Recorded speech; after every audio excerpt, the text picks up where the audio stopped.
Actually last ஒரு ஒரு 1.5 வாரமாகவே ஃபுல்லாக சொன்னதே தான் சொல்லிகிட்ருக்குறோம். இருக்கிற எல்லா கான்டென்ட்டும் சொல்லி முடிச்சாச்சு. ஸோ சேம் திரும்பவும் அதே சொல்கிறோம்.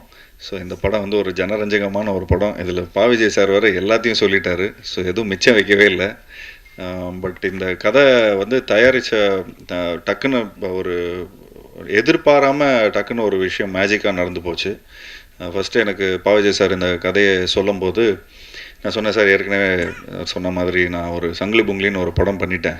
ஸோ நம்ம வந்து ஹாரர் வேண்டாமே சார் அப்படிங்கிற மாதிரி தான் நான் சொன்னேன்.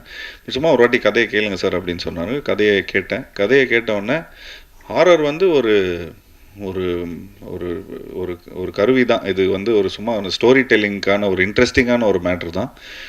இன்றைக்கி வந்து ஒரு ஃபார்முலா இருக்குது. ஸோ இந்த மாதிரி ஒரு ஹாரர் த்ரில்லர் அப்புறம் இது ஒன்லி இந்தியாவில் மட்டும்தான் இந்த மாதிரி ஜானர் வந்து உருவாகும். இப்போது வெளிநாட்டிலலாம் பார்த்தீங்கன்னா ஹாரர் தனியாக இருக்கும், ஒரு ரொமான்டிக் ஃபிலிம் தனியாக இருக்கும். ஸோ ஜானர் பேஸில் இருக்கும். பட் இந்த ஃபிலிம் இந்த இந்த இந்த மாதிரி ஒரு ஆடியன்ஸ்க்கு வந்து நம்ம எல்லா விதமான ஜானர்ஸ் கொடுக்கணுன்னா இந்த மாதிரி ஒரு மிக்சட் ஜானராக வந்து விஜய் சார் வந்து ஒர்க் பண்ணியிருக்காரு.